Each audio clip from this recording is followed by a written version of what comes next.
Okay. So, let us get into the material for week 2. So, this is really the first lecture of week 2 and we will talk about some model preliminaries. Okay. Just as a recap, we have just a few minutes back we have defined what inputs are, what outputs are, what states are and what parameters are. Inputs we will represent as UK, okay, or UT, this is continuous time. Maybe I will just make slightly different notation, I will put in square brackets UT to represent continuous time. Okay. Output, discrete time output, I am going to represent it as YK, discrete time state as XK. Okay.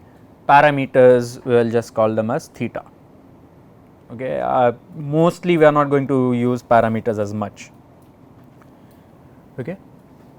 Now, when we talk about models, we have different type of models, different categorization of model. This is not at all comprehensive, we are only going to talk about those categories that are relevant to the first 4 weeks of this course. Okay. The first distinction that we are going to make is linear versus non-linear models. So, an example of linear model is xk plus 1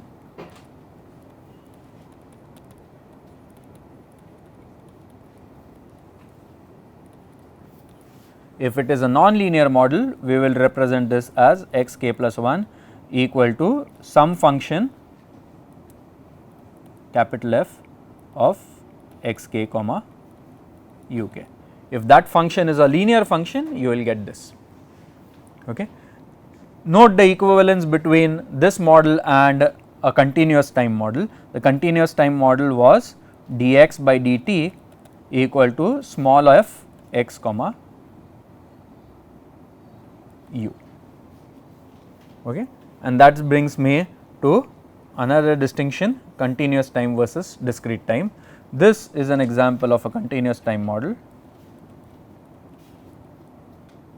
This is an example of a discrete time model. Okay. And how do you relate continuous time signals to discrete time signals and continuous time models to discrete time models, we are going to talk about. Okay. Now, what is the distinction between continuous signal versus continuous system or continuous model? Okay. Continuous signal basically means, let us say we are looking at y versus time, this is continuous signal. Okay. We take our measurement device and let us say we measure it every 1 second, okay, which means we are only measuring these points.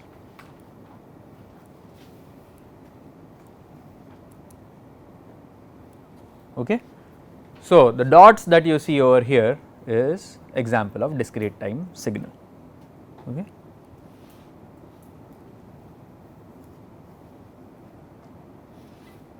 The plot that I am showing you over here is called a stem plot.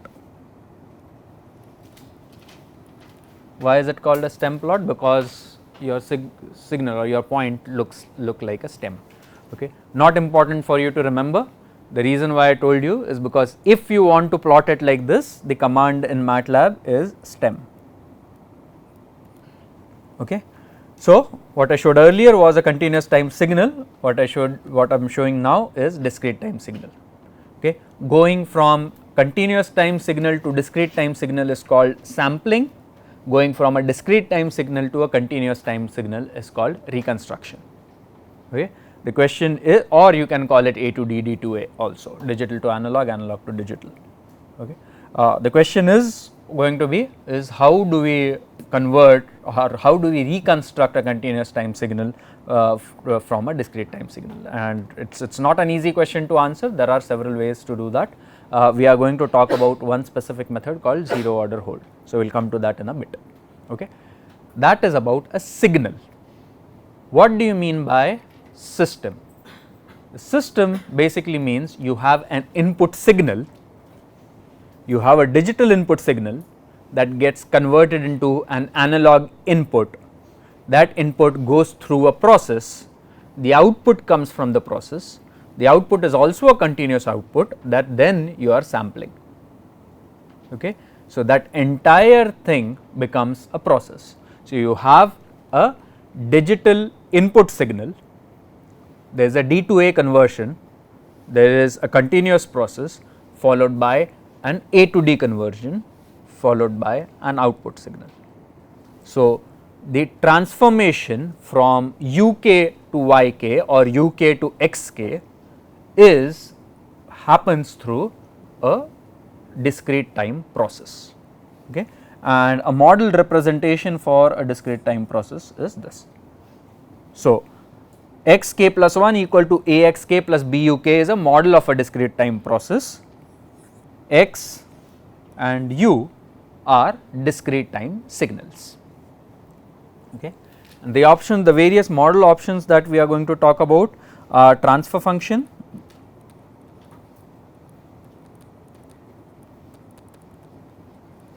state space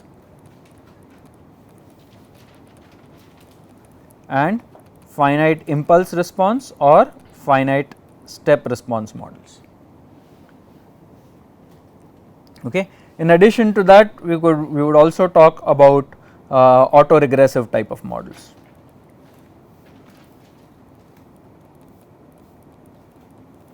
So, specifically we will talk about ARCs and RMAX models also, okay. Okay. This one just summarizes the same thing with an example. So, this is an example of a linear continuous system, this is an example of a non-linear continuous system. H is a state as well as an output, Q in is an input, okay. So, that is about the model categories, definitions and preliminaries. Now, why is modeling important or such a key part of MPC is because of this, is in traditional control most of the engineer's effort, most of the control engineer's effort is in designing the controller, okay. On the other hand, in building model predictive control most of the engineer's effort is in building the model, okay. And again I was in industry for slightly more than 2 years in control and optimization group, and pretty much my 95% of the time was on modeling, not even 80%, pretty much 95% of the time was on modeling. And again why 95% of the time was on modeling is because we were developing first principles model.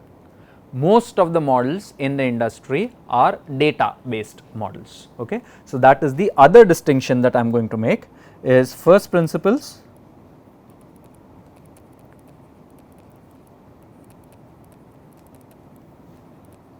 versus data based, also called as identified.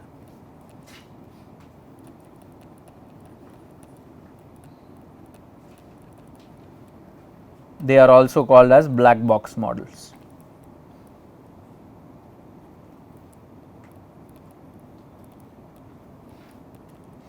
Okay. And models that have features of both would be called as gray box models.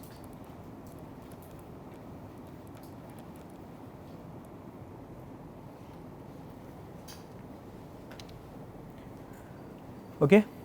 So, let us take a simple example of stirred tank heater.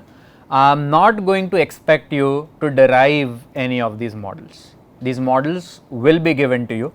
The only part where some kind of a chemical mechanical type of a background might be needed is the interpretation of what that model means, that which again that does not mean that you need to have that background, but sometimes having that background might help. For example, H is the height, T is the temperature, those are both the state variables as well as the output variables of interest to us. This inlet flow rate and inlet heater power are our inputs, okay. These are parameters.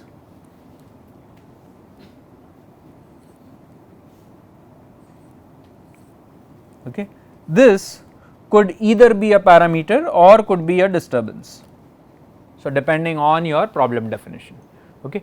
This interpretation is the only place where you might need, if any, your chemical or electrical or whatever background that might be needed.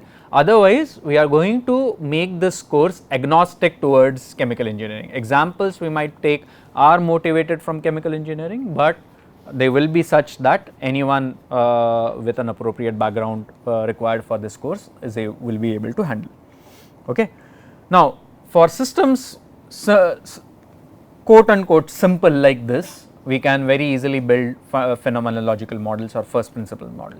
If you have 3 reactors, 3 tanks, 1 separator unit, etc., 5-6 units, you will still be able to do pretty well by making a phenomenological or first principles model. But question is, what if you want to model a realistic system of this nature for MPC? Okay. Today, lot of companies are spending money to invest in R&D in order to get good dynamic models for MPC or advanced process control. Okay. But getting these dynamic models is not an easy task. Okay. So, what is typically done is to get database models. Okay. This is again a slide that you have seen earlier in the context.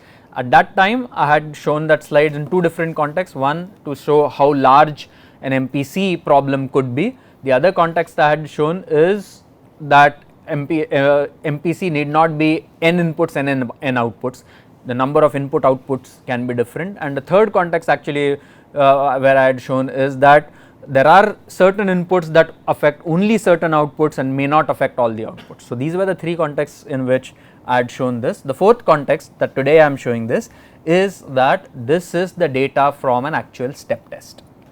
What happens in a step test? Let us say you are operating at a desired operating point. Okay. The entire system is under careful monitoring, and at certain time 0 you give a step change in one particular input. So, flow rate might be increased from 20 to 21 or 20 to 25 or whatever. As a response to that change in the flow rate, the output also changes. That output change is tracked and you fit a model. You have done this in your undergrad course also, and that was fitting a first order plus time delay model. I do not know whether that part was covered in the course or not, but usually we do talk about FOPTD models as well as we talk about how to get them from experimental data. For example, you give a step change in the input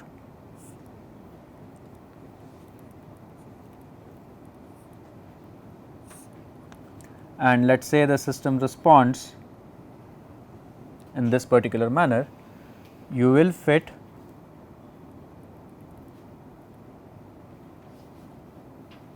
an FOPTD model of this type. Okay. And this you will say is a reasonable model.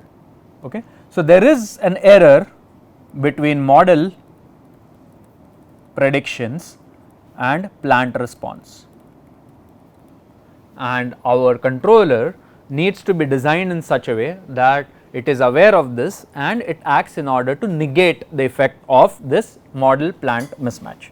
We will come to this also a little bit later in the course, but again keep in mind that model is not an exact representation of the process, it is an approximate representation of the process. Okay. So, this was what was done in order to get a continuous time transfer function. Okay. The same concept was used in the 1970s in the original DMC algorithm. You will give the step change, you will measure the outputs, okay, and I am just blowing that particular figure up, okay, and we will take all of these values that I am showing as crosses because it is discrete time in terms of step response coefficients. This is coefficient S1, this is coefficient S2, this is coefficient S3, S4 and so on up to Sn. Okay. How to do that and all, we will come to that in tomorrow's lecture. Okay. So, the idea is the same, you give a step change, you measure the response and you build, instead of building a transfer function model, you are building a step response model. Okay. So, what we are going to do in next few days, next couple of days, is to talk primarily about the step response models. Okay. The week after that, we are going to talk about the other types of models and interconversion between the models. Okay.